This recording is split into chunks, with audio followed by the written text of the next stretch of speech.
Okay, so once you have your model set up, it needs to have all of the different parts named. You need to have made sure that all the different parts are components, not bodies, and so you'll know it's a component if it has a cube icon next to it. If it has a cylinder icon next to it, it is a body.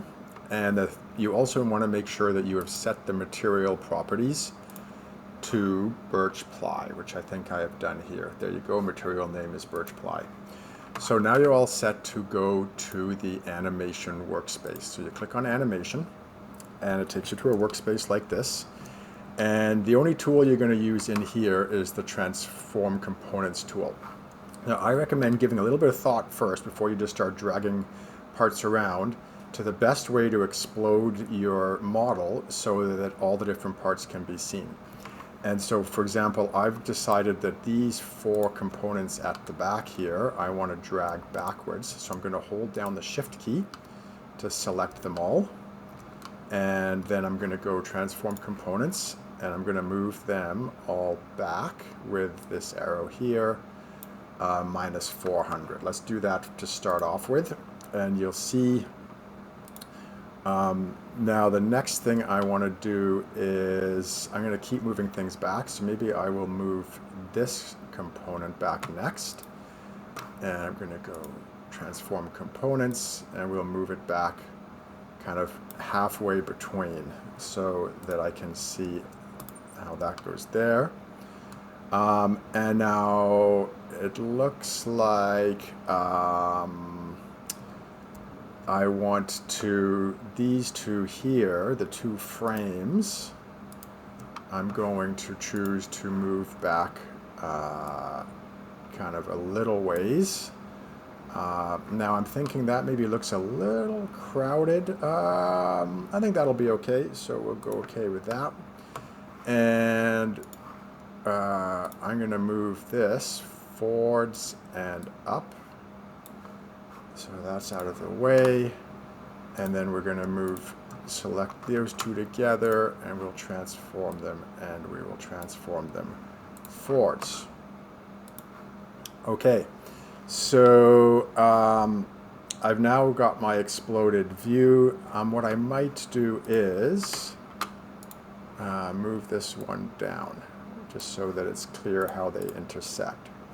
So now what I'm going to do is, now that I've done my exploded view, I'm going to go back to my design workspace. And I'm now going to go to my drawing workspace from design, and I'm going to create a new drawing. And now it actually doesn't, so I actually don't want to place this particular view, so I'm going to click cancel, and just to make it easier for me to copy and paste things into my slides later, I'm going to delete all of the extra stuff that's been added, and now I'm going to add a new base view, but under representation I'm going to go to storyboard 1, and so now you can see it's added my exploded view. I can also go and change my orientation of the exploded view if I want. So that it is, I could even have 2 orientations if I really wanted to, so that it shows off my exploded view the best way possible. I can also, under style, I would recommend actually just showing visible edges and not having it shaded, because then it'll be easier to see how all the parts overlap. So if I click like that and I click OK, I've now got my exploded view. Now you can do a better job with your exploded view than I've done here. I did this a bit quickly, but so play around with it until you get an exploded view that you think really shows off all the parts. So, and now if you double click on it, you can also change the scale. So play around with the scale so you get it at a size that you think is going to work.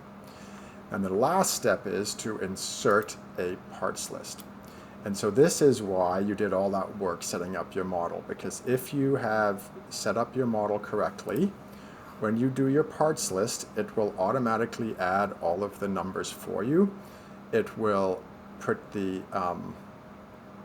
it will give it the name, and it will tell you the material as well. And so then you can just, all you need to do is take a screenshot of that, and you can put it in your project portfolio, and you're done with your exploded view.